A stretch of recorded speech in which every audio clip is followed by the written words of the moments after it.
Licenciada en Derecho por la Universidad Complutense de Madrid, funcionaria de carrera en la Oficina Española de Patentes y Marcas desde el 1 de julio de 1992, estando destinada desde esa fecha en el Departamento de Signos Distintivos, vinculada con el examen y resolución de expedientes, principalmente de marcas, y teniendo actualmente el cargo de jefe de área. Ha participado en actividades complementarias dentro de la Oficina Española de Patentes y Marcas, vinculadas a organismos internacionales como la OMPI y la EUIPO, participando en comités de expertos de la Unión de Niza. Muchas gracias, Lourdes, Belén. cuando quieras. Vale. Bueno, vamos a ver. Esta ponencia del procedimiento de registro de los signos distintivos en España es de lo que se trata aquí es que esta ponencia está dentro de un curso de la europeización de las marcas. Entonces, exacto, sí. La primera directiva del Consejo de 21 de diciembre de 1988, relativa a la aproximación de las legislaciones de los Estados miembros en materia de marcas, es la primera directiva.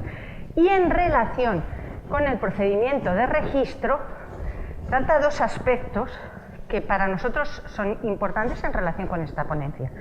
El primero, que solo regula las relaciones con las marcas adquiridas mediante el registro, pero sin embargo da plena libertad a los Estados miembros para establecer las disposiciones de procedimientos relativas al registro.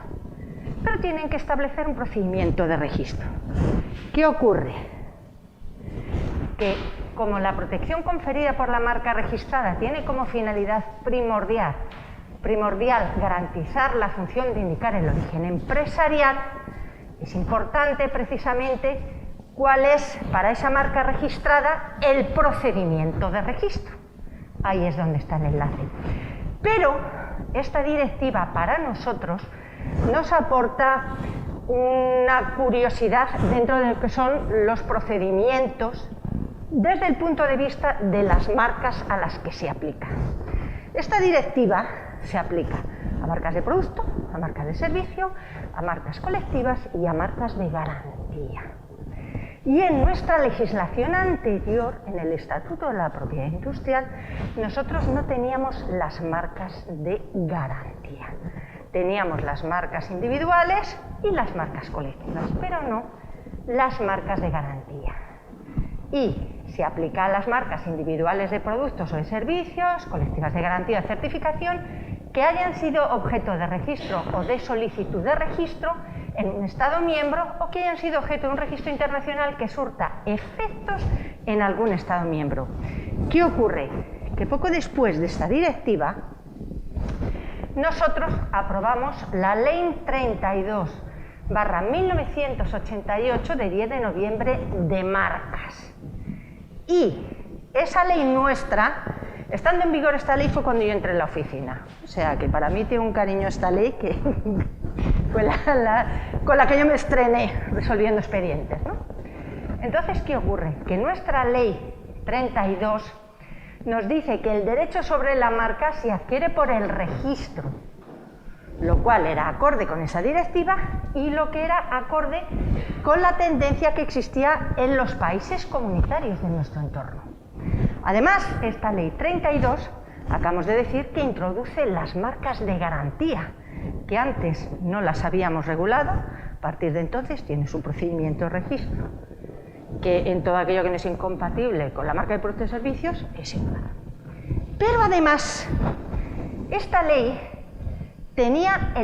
contemplaba el uso obligatorio de la marca, aunque cuando tenían que acreditar ese uso tenía que ser en la renovación de la marca y aportando una declaración de documento público de que usaba la marca. Aportaba el escrito notarial, fulanito dice que usa la marca.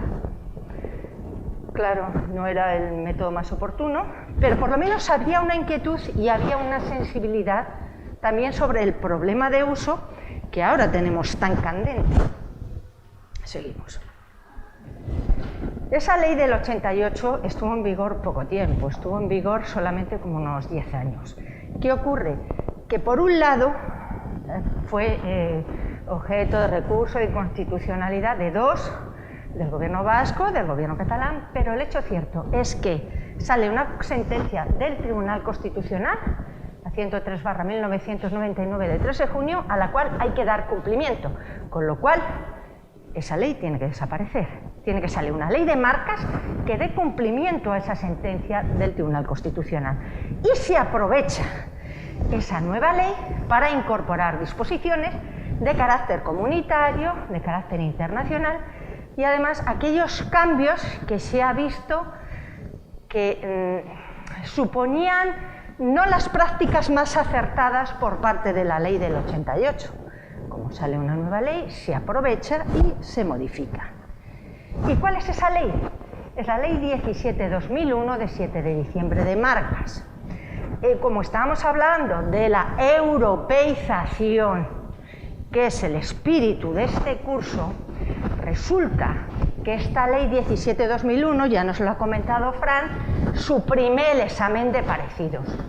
¿Qué ocurre? Que al suprimir ese examen de parecidos se alinea con los sistemas mayoritarios del entorno europeo, pero en particular con el sistema de la marca comunitaria. ¿Qué ventajas tiene la supresión del examen de parecidos? Sencillamente evita señalar de oficio marcas anteriores cuando el titular no tiene interés en oponerse, y además le da al procedimiento de rapidez y eficacia, lo dota. Seguimos. ¿Qué ocurre? Que si yo he suprimido el examen de parecidos, pudiera parecer que se han quedado desvalidos los titulares de derechos anteriores, pero dentro del procedimiento eso no es cierto. ¿Por qué no es cierto? Porque el procedimiento que establece la ley 17/2001 es una búsqueda de anterioridades, lo que pasa que es una búsqueda meramente informática para aquellos titulares de derechos anteriores, que son marcas nacionales, nombres comerciales nacionales, o no marcas internacionales, pero que despliegan sus efectos en España, y se les indica que se va a llevar a cabo la publicación de una solicitud por si consideraran oportuno oponerse. Es una búsqueda que depende de nuestros medios técnicos, pero es una búsqueda que puede resultar orientativa y no quedan desvalidos los titulares de derechos anteriores. Con lo cual, la oficina muestra sensibilidad hacia todo lo que es las anterioridades registrales. Luego, eso fue en cuanto a supresión, pero la ley 17/2001 introduce, no solo suprime, introduce. ¿Qué fue lo que introdujo? Se introduce una regulación para la transformación de una marca comunitaria en marca nacional. A su vez, se introducen las figuras del restablecimiento de derechos, que ya incorporó el reglamento sobre la marca comunitaria, y la suspensión del procedimiento de tramitación, que no existía en la ley 32. Tenía que ser una orden del juez, el que te decía que se suspendiera, o bien que un solicitante, era en base al artículo 3.2, decía: yo voy a dirigirme y presentar contra este porque yo soy notorio. Como hemos dicho, que resulta que única y exclusivamente la europeización son las marcas que se registran, pues no tiene mucho sentido que le dediquemos más tiempo a hablar del artículo 3. Seguimos. El restablecimiento de derechos en sí, ¿qué es? Bueno, pues simplemente que el solicitante o titular de la marca no ha podido respetar un plazo, habiendo demostrado toda la diligencia requerida, y la imposibilidad de respetar el plazo genera la pérdida de un derecho. Pero, sin embargo, no se aplica a todos los plazos. No se aplica a las oposiciones y no se aplica para los plazos de prioridad unionista ni de prioridad de exposición. Y ahora vamos al suspenso de tramitación. En cuanto a los suspensos de tramitación, existen 4 supuestos. O bien cuando la oposición se funda en una solicitud anterior, que habrá que suspender, se suspenderá la posterior siempre y cuando ese oponente realmente se vea que sí que tiene un cierto parecido, que sí que puede existir esos criterios de riesgo de confusión, incluyendo asociación. Pero ¿qué pasa? Que esa solicitud anterior tiene o bien que haber recaído en firme o bien que sea un registro definitivo. Si no, hay que esperar. Pero siendo ya un registro definitivo o ha caído una resolución firme, entonces levantaremos ese suspenso de tramitación. Otro supuesto es que el solicitante presenta una acción reivindicatoria o una solicitud o una demanda reconvencional de nulidad o de caducidad contra el oponente. Y hacemos lo mismo, se suspende y cuando ya la firme, levantamos. Otro supuesto, ¿cuándo se presenta la solicitud de división? La solicitud de división, uno de los requisitos que exige es que tiene que haberse pedido para una pluralidad de productos y servicios, una pluralidad de clases. ¿Por qué? Porque tú tienes que aislar lo que tiene problemas de lo que no tiene problemas. Y entonces, ¿qué ocurre? Que tú solicitas la división y todo aquello que no tiene problemas continúa con un número distinto y continúa su tramitación y puede que directamente ya lo tienes concedido. Y la otra, bueno, pues tendrá que vivir los avatares que tenga que vivir, lo cual no impide que a lo mejor acabe también concedida, pero bueno. Y el último supuesto es a solicitud conjunta de todos los interesados, pero no puede exceder del plazo de 6 meses. Y en estas llegamos a la Directiva 2015-2436 del Parlamento Europeo y del Consejo de 16 de diciembre del 2015 relativa a la aproximación de las legislaciones de los Estados miembros en materia de marcas. Y esta directiva sí que introduce más modificaciones que afectan al procedimiento de registro, cosa que en las anteriores había sido de lo más liviano. ¿Y en qué consisten? Veréis, por un lado, bueno, es el Real Decreto Ley 23/2018 de 21 de diciembre de 2018, la norma que modifica la Ley de Marcas de 7 de diciembre del 2001. ¿Os acordáis que la Ley 32/1988 desapareció? Pero, sin embargo, la Ley de 7 de diciembre del 2001 lo que ha hecho ha sido sufrir modificaciones, pero se mantiene gran parte de su estructura, entonces no tenía tampoco mucho sentido dar pie a que tuviese que cambiar todo. Habrá en aquellas materias en las que tenemos que asumir esa transposición de la directiva, se asume, y lo que ya veníamos aplicando, pues no se toca, no había ningún problema. Entonces, seguimos. Las modificaciones procedimentales, la primera de ellas que afecta es que se exige que la representación del signo dé cumplimiento al concepto de marca. ¿Os acordáis que la primera directiva, y luego cuando precisamente se reformó y se adaptó esa primera directiva, no se planteaba estos problemas en cuanto a lo que era el procedimiento, en cuanto a lo que era la presentación de la solicitud, no se lo planteaba. Sin embargo, aquí sí se lo plantea. Y se lo plantea precisamente porque dice, como hay que dar cumplimiento al concepto de marca, porque si no, no se va a poder tramitar. Luego, tenemos aquí ese primer requisito. También, en cuanto a la identificación de los productos y servicios a los que se aplique la marca, tiene que hacerse con suficiente claridad y precisión para que permita a las autoridades competentes y a los operadores económicos determinar sobre esa única base el grado de protección perseguido. ¿Por qué? Porque los productos y servicios amparados son el alcance que va a tener ese signo distintivo, lo cual es fundamental. Pero aquí, además, hay que tener en cuenta una sentencia del IP Translator, que realmente a nosotros no nos supuso ningún trauma a la administración. ¿Por qué? Porque nosotros ya en aquel momento que salió no interpretábamos que cuando a ti te pidieran un título de clase se consideraba que estaban comprendidos todo el listado de productos que se encuentran dentro de esa clase. Nosotros eso ya no lo aplicábamos, con lo cual no fue traumático esa adaptación a lo que era precisamente la claridad, la precisión, el IP Translator, pero sí que es cierto que dio pie a un juego que podemos definir un poco peculiar en relación con la clasificación. ¿La clasificación qué es? Se llama normalmente a la clasificación internacional de productos y servicios de Niza.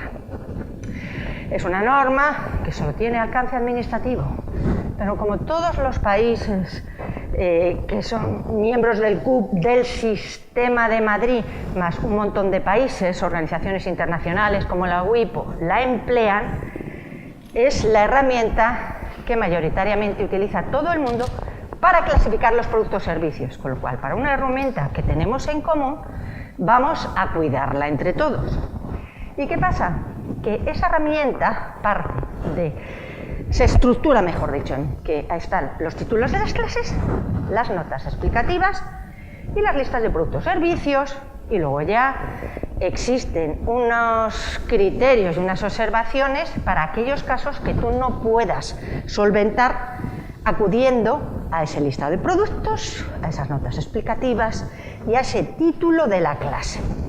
Entonces, para que lo entendáis mejor, ¿veis aquí? Esto es el título de la clase de Niza, que dice servicios jurídicos, servicios de seguridad para la protección física de bienes materiales y personas. Y Niza sigue diciendo servicios personales y sociales prestados por terceros para satisfacer necesidades individuales. ¿Y qué hemos dicho de la adaptación de la directiva en relación con los productos? Hemos dicho que se tienen que identificar los productos y servicios con suficiente claridad y precisión para que permita a las autoridades competentes y a los operadores económicos determinar sobre esa única base el grado de protección perseguido. Y nos encontramos con que servicios personales y sociales prestados por terceros para satisfacer necesidades individuales pueden ser servicios de enseñanza de la 41, pueden ser servicios de la 44 sanitarios, psicológicos, etc. ¿Qué ocurre? Como nosotros somos miembros de la Unión Europea y estamos europeizados y procuramos estar lo más europeizados posible, evitamos que nos puedan pedir un enunciado que carezca de claridad y precisión. Para lo cual, no solamente es cuestión de decir, yo pongo ahí la lista de Niza porque soy miembro de Niza, pero lo tacho, sino que yo indico para que cuando pidan marcas y acudan a CleanMark puedan saber por qué está tachado.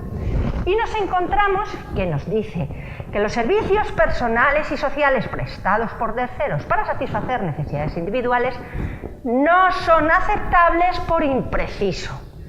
Por ello han sido suprimidos del enunciado general de esta clase. El solicitante deberá indicar específicamente los servicios concretos de esa naturaleza que desee solicitar. Con lo cual, yo a ti no te estoy impidiendo que pidas lo que tú quieres pedir. Lo que te digo es que seas claro y preciso. Nada más. Eso redunda en beneficio de todos. Seguimos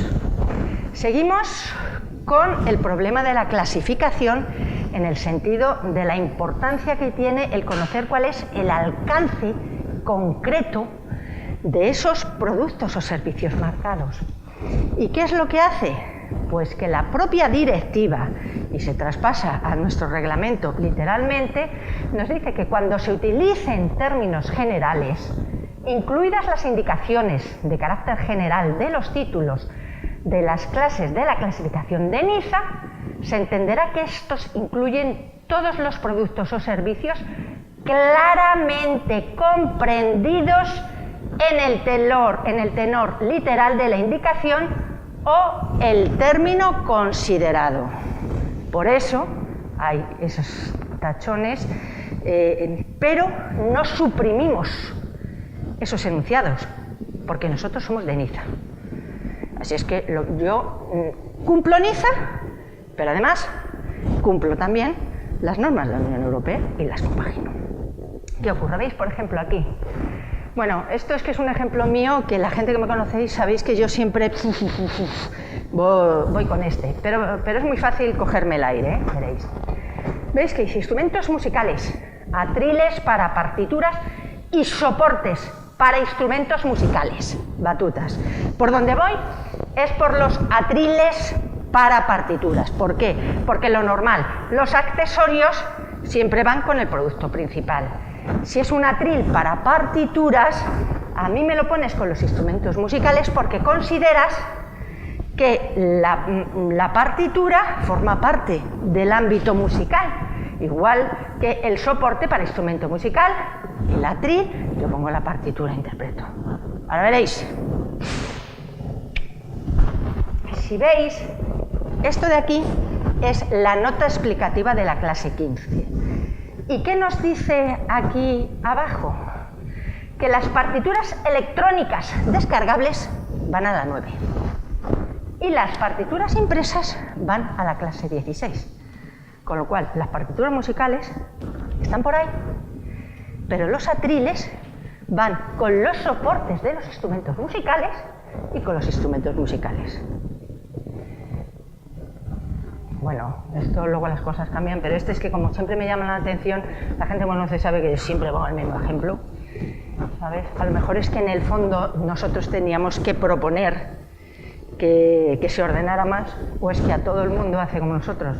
No le importa mucho, pero lo utiliza como ejemplo llamativo dentro de la clasificación. O sea, también pudiera ser, ¿no? Seguimos. Seguimos con la clasificación. No debe entenderse que los términos o indicaciones abarcan productos o servicios que no puedan considerarse comprendidos en ese tenor literal. Y luego tenemos que los productos y servicios no se consideran similares entre sí por el hecho de figurar en la misma clase de la clasificación de Niza, ni distintos entre sí por el hecho de incluirse en distintas clases de la clasificación. Esto último es muy fácil de ver, sobre todo en la clase 9, que no tiene nada que ver los extintores con las cajas registradoras. Entonces, eso no es difícil. Quizá nos pudiera dar más problema cuando son productos o servicios que no puedan considerarse comprendidos en ese tenor literal. En el sentido, por ejemplo, de ropa. La palabra ropa en sí no viene. Lo que te viene, tienes las prendas confeccionadas o las prendas de vestir. ¿Qué ocurre? Que si a mí me pones la palabra ropa, yo me voy a la clase 25, porque la clase 25 es la clase de las prendas de vestir, que es lo que vulgarmente llamamos ropa. Pero resulta que existe ropa para bomberos. Pues esa no va ahí, esa va a la 9. ¿Por qué? Pues que son todas las que son de seguridad, por ignífugas, por el agua, todas esas prendas especiales van a la clase 9. Y sin embargo, utilizan ese término que de forma literal y en principio todo el mundo lo clasificaría como ropa si viene como tal en la 25. De manera que nosotros las palabras, si tenemos duda de esa literalidad, pues habrá que decírselo. Porque si es tan importante conocer el alcance de qué productos o servicios están amparados, es fundamental. Bueno, pues ya dejamos la clasificación. Seguimos. El procedimiento de oposición regula detalladamente la legitimación para formular oposiciones, diferenciando los supuestos de oposición basada en previsiones absolutas y relativas.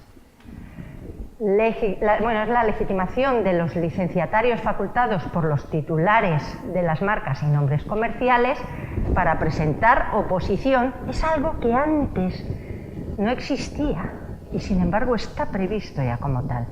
Si tú eres un licenciatario facultado, tú puedes presentar oposición. ¿Qué ocurre? Que en las posiciones absolutas pues puede presentar la oposición cualquiera. ¿Eso por qué? Pues porque se trata de prohibiciones absolutas, eso lo veremos un pelín más adelante. Pero en las relativas tiene que ser aquel que está legitimado, porque es el titular del derecho anterior, o porque el titular del derecho anterior falleció y son los herederos, las circunstancias que se puedan dar en ese sentido. Seguimos. Ahora pegamos el salto al Real Decreto 306/2019 de 26 de abril, por el que se modifica el reglamento de ejecución de la Ley 17/2001 de 7 de diciembre de marcas. Realmente este Real Decreto es el que nos modifica el reglamento de ejecución de la Ley de Marcas. Y entonces aquí es donde viene todo lo relativo a la regulación de la prueba de uso. Como luego vamos a hablar de la prueba de uso, y aquí puntillas, vamos volando, Vamos. Con el fin de evitar oposiciones, con el único fin de obstaculizar el uso de la marca, el titular de la marca solicitada puede exigir al oponente que acredite el uso de los registros anteriores que fundamentan su oposición, pero siempre y cuando ese uso se le pueda exigir legalmente. Entonces aquí la petición de prueba de uso solo se admitirá si se efectúa formal y expresamente en documento separado, de modo incondicional y en el plazo de contestación al suspenso. Se dará traslado de la solicitud de prueba de uso al oponente si se cumplen los requisitos legales para que el oponente en el plazo de un mes pues presente la correspondiente prueba de uso. A su vez, la prueba de uso contendrá indicaciones sobre el lugar, tiempo, alcance y naturaleza del uso de la marca, que hablaremos, en relación con los productos o servicios para los que está registrada y se basa la oposición. Y recibida la prueba de uso, se dará traslado al solicitante para que en el plazo de un mes pues presente las alegaciones pertinentes. Vale, hemos pasado sobre todo la europeización. Y entonces ahora mismo nos vamos a enfrentar a decir, vale, yo quiero registrar una marca. Bueno, te vas a la página de la UEPM, arriba pone sede electrónica y lo puedes hacer telemáticamente. O te vas en utilidades a formularios y lo presentas en papel. De aquí vamos a ver 4 pinceladas nada más, tampoco es que vamos a cubrir la pólvora. Entonces, sede electrónica, veis ahí y protegeo, que es como se llama nuestra base de datos, para solicitudes de la UEPM. Se le llama así y aquí te viene el manual del solicitante, tal. Mientras que si tú lo haces en papel, te tienes que ir a formularios, marcas y nombres comerciales, le das a marca, nombre y entonces el contenido que tú vas a tener que cumplimentar es el mismo en uno u otro, el contenido. Pero hay una gran diferencia, las tasas. Si tú lo presentas telemáticamente, te sale más económico que si tú lo presentas en papel. ¿Qué ocurre? Que veis que pone primera clase, luego segunda clase y sucesiva. Con lo cual, la clasificación es determinante porque ella es la que me va a indicar para cuántas clases se registra. Al ser la clasificación la que dice, si lo quieres para esto, tienes que ir a esta clase. Puede que lo quieras para 2 cosas que están comprendidas en la misma clase. O puede que lo quieras para 2 cosas que pertenecen a distinta clase. Si son de distinta clase, tendrás que pagar por esa primera clase más por la segunda clase.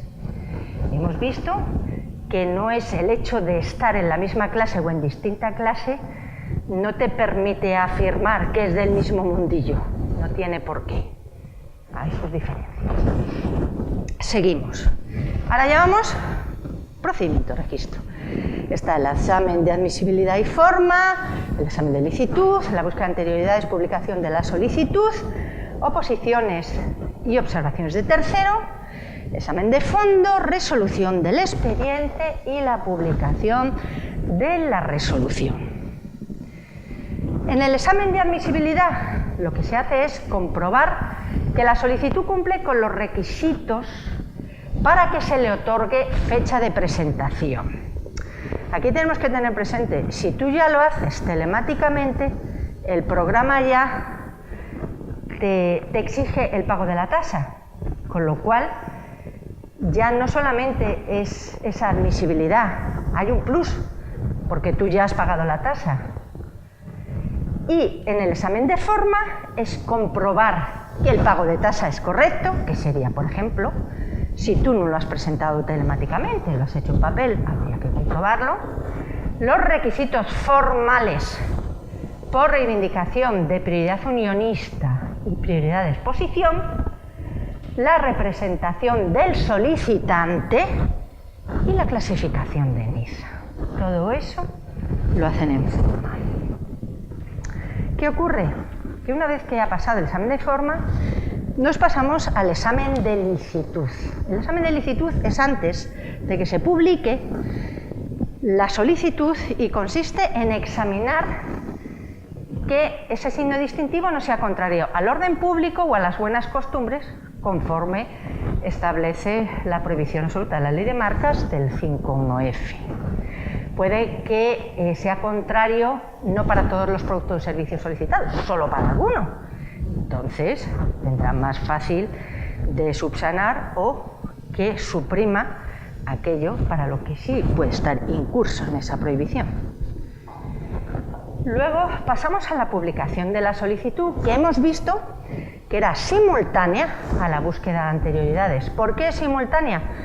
Porque si yo a ti, titular de un registro anterior, te digo que se va a publicar un signo que pudieras tú quizá considerar que se parece al tuyo, te tendré que dar suficientes datos para que tú puedas formalizar esa oposición. ¿Y cuál es ese dato? Pues saber la fecha de publicación en el boletín. ¿Por qué? Porque así te hable el plazo de oposición. ¿Qué te interesa? Bien. ¿Qué no? Pues también.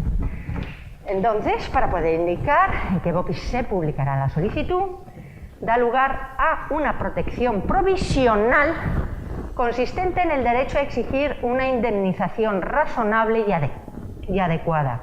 Si el tercero hace un uso desde la fecha de publicación de la solicitud hasta la concesión. ¿Por qué? Porque si resulta que luego esa solicitud se deniega, no da derecho a nada. Por eso es una protección provisional.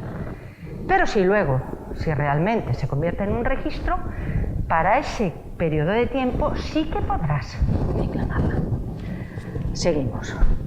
Las oposiciones que deben presentarse en el plazo de 2 meses desde la publicación de la solicitud, siempre y cuando se fundamenten en prohibiciones absolutas y relativas. Cualquier persona física o jurídica que se considere perjudicada puede presentar oposición si fundamenta su oposición en prohibiciones absolutas. Sin embargo, ya hemos visto que el cambio de la directiva en la legitimación de la oposición, y lo que hace es que tú tienes que estar legitimado si tú quieres hacer valer un derecho tuyo anterior, me da igual que sea de marca, de nombre, de diseño industrial o lo que sea. Necesitas legitimación. Además de esa legitimación con la que cuentan ahora aquellos licenciatarios cuando lo tienen reconocido por el titular. Seguimos. Las observaciones del tercero. Estas en sí no han cambiado. Es decir, que antes de la modificación de la transposición de la directiva, el contenido era el mismo. Es decir, que pueden ser presentadas por administraciones públicas, asociaciones de consumidores conforme a la legislación estatal y autonómica, consejos reguladores, indicaciones geográficas, pero solo deben fundamentarse en prohibiciones absolutas. Y además no son parte en el procedimiento. Realmente lo que hacen es informar a la administración de que se dan unas determinadas circunstancias de prohibición absoluta que impiden o que deben impedir que se pueda conceder ese registro, salvo que, que se subsane lo que sea. Seguimos. Pasamos al examen de fondo, que es examinar de oficio que la solicitud no esté incursa en ninguna prohibición absoluta, ni en la prohibición relativa consistente en el nombre, apellido, seudónimo o cualquier otro signo que para el general del público identifique una persona distinta del solicitante. También se da traslado en el suspenso de algún defecto de la solicitud. O sea, ¿qué podéis decir? ¿Y qué defecto pudiera ser? Bueno, puede ser algo que se le ha escapado o bien puede ser algo en relación con la prioridad. Que la prioridad, ellos formalmente ha entrado a valorar, se ha pagado la tasa de prioridad y tal, pero hay algún problema que se les haya podido escapar de clasificación en relación con la prioridad, más el expediente que te piden ahora, cualquier cosa, pero es muy reducido, pero bueno, ahí está. Si hubiera lugar a aplicarlo, se aplicará.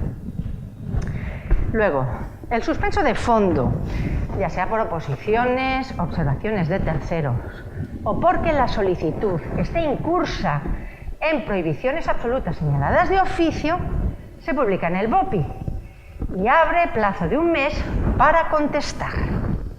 Además, en el caso de suspenso por oposiciones, podrá pedirse en ese plazo de contestación la petición de prueba de uso si se cumplen los requisitos para ello por parte del solicitante.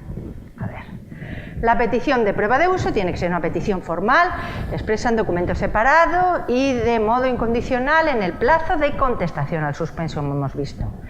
Esos registros anteriores oponentes deben llevar 5 años de registro definitivo anteriores y hay que retrotraerse desde la fecha del solicitante posterior. ¿Qué ocurre? Que ahora mismo en nuestra propia oficina te anota cuándo es la fecha de registro definitivo, para que tú no tengas que estar calibrando si realmente está en plazo para recurrir o cualquier, sino que ya te dice fecha de registro definitivo, con lo cual un problema menos.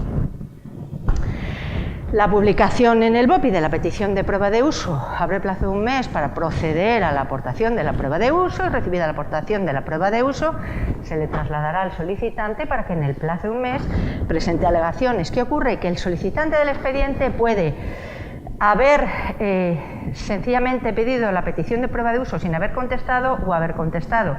Si ha contestado a todo menos se le queda ahí la prueba de uso, bueno, pues dispone de ese mes para referirse a lo que tiene que ver la prueba de uso, porque lo demás ya lo ha contestado. Y luego ya resolvemos. La resolución del expediente es el acto final del procedimiento de registro.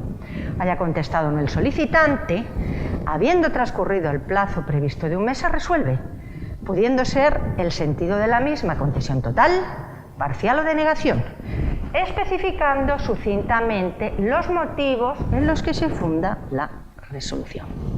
Luego tenemos lo que son las disposiciones generales del procedimiento, porque en cualquier momento del procedimiento se puede retirar la solicitud, se puede limitar, la limitación siempre es que se suprima, por eso limitar, nunca se puede añadir, y la modificación de la solicitud jamás puede ser una modificación sustancial, pues si no, no se la vamos a admitir. Y luego ya, ¿qué ocurre? Que se abre plazo para la revisión de las resoluciones, de pie a los recursos, ya que las resoluciones son recurribles y se informa a los titulares en las notificaciones de cuál es el procedimiento a seguir. El plazo que tiene para interponer recurso, ¿no estoy de acuerdo? Y gracias. Definir.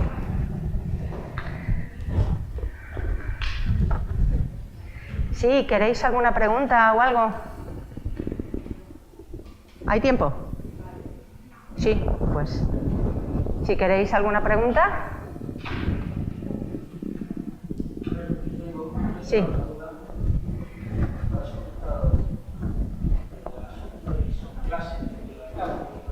Sí.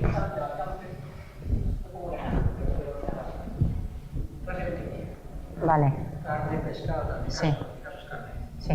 Yo entiendo que va en la clase 29, sujeto clase 29, y yo no tengo que hacer ningún movimiento a la clasificación de ninfa, de quitar, de poner, no sé cuánto. Yo solo entiendo que la administración me concede, es ella la que quitará o no contrato, y cuando me lo concede, yo ya tengo concedido por defecto todos esos productos, aunque yo solo me dedique al tema de carne con otros caminos.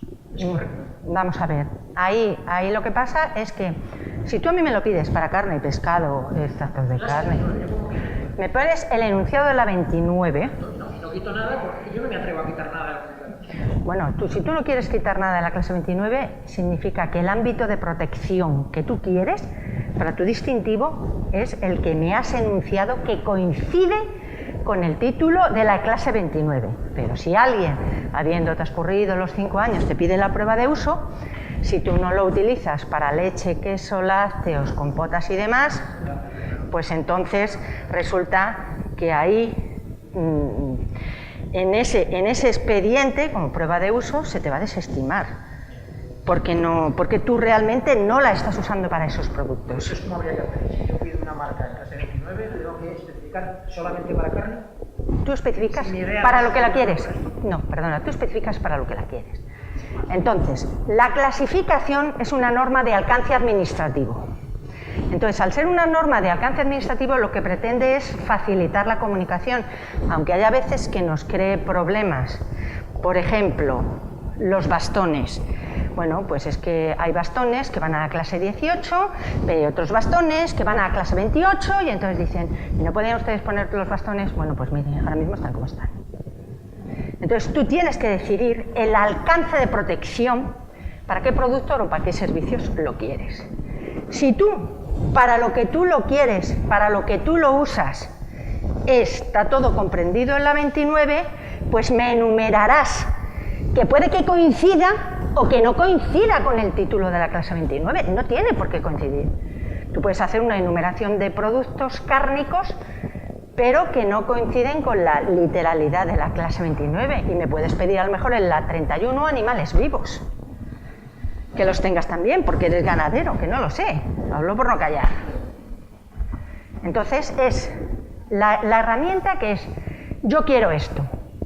Como yo quiero esto, ¿dónde lo tengo que clasificar? Pero nada más. O sea, a ti no te hipoteca y si tú no tienes nada que ver con la mantequilla ni con los yogures, no me pidas yogures y mantequilla, porque no tiene mucha razón de ser. Que me lo pidas. Entiendo que especifica carne y productos cárnicos. El resto no lo solicita. Yo cuando he visto en la 29 que hay tantos productos, no entiendo que Bueno. para el 29, mañana monto yo una lechería. Mira, es que precisamente, mira, ese era el problema con el B-Translator, que había quien consideraba que si yo te lo pido para el título de la clase, no solamente es que estuviera comprendido el tenor literal, que sí está comprendido, otra cosa es que tú en el futuro luego puedas acreditar el uso, pero el tenor literal lo tienes comprendido. Es que resulta que había quien interpretaba, porque su propio derecho se lo permitía, que estaba comprendido el listado de productos completo de la clase 29, aunque en el tenor literal de la clase 29 no figurara, porque consideraban, si yo pongo el título de la clase 29, están comprendidos todos los productos de la 29. Y no, es el tenor literal, pues no. Por eso es importante el tenor literal, por eso es importante la claridad y precisión.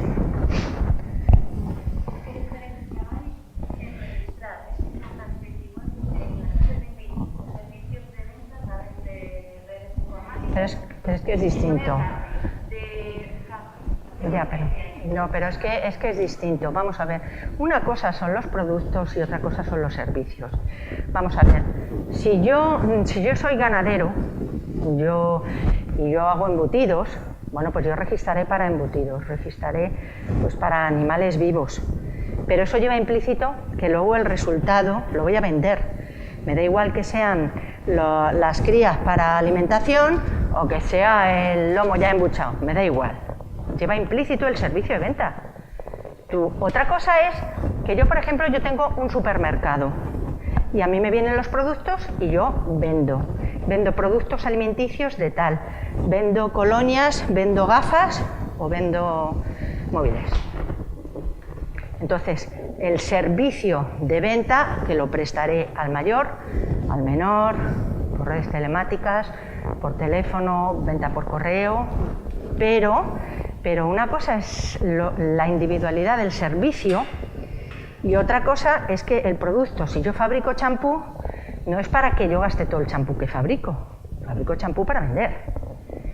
Entonces yo registraré el champú en la clase 3. Y bueno, si es médico para uso médico, me iré a la clase 5, pero vamos.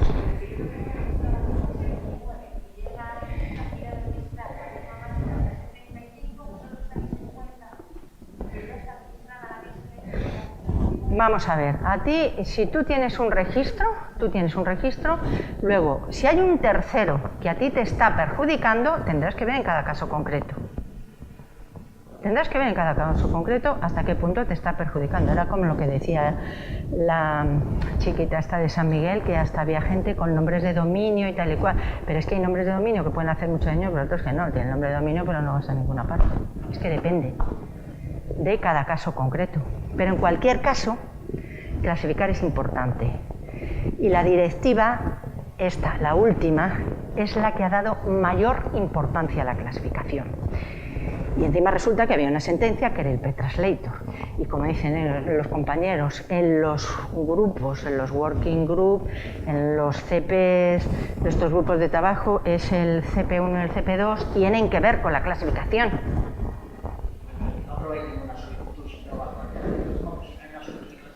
Claro, es que sí, es que tiene, por eso, pero la clasificación ahora mismo se ve en forma. Si se ha escapado algo, se ve en fondo. Otra cosa son los problemas que puede dar la clasificación porque en un determinado momento esté un producto clasificado en una clase y luego pase a estar clasificado en otra. Pero eso es otra guerra. Por ejemplo, los rosarios se clasificaban en la clase 16 porque se consideraban material de enseñanza, era como una especie de ábaco para contar. Y ahora los rosarios van a la clase 14. ¿Por qué? Porque se considera más un artículo de joyería, de bisutería. ¿Y eso quién lo decidió? El comité de expertos dijo, lo que ahora está aquí, ahí está. Y tú, porque lo tuvieras clasificado en la 16, ahora está mal clasificado, no, porque tú en aquel momento estaba bien. Y lo que tiene que buscar el otro es por rosarios, no por el número de la clase. Por eso el número de la clase puede tener productos que son parecidos, que no son parecidos, en fin.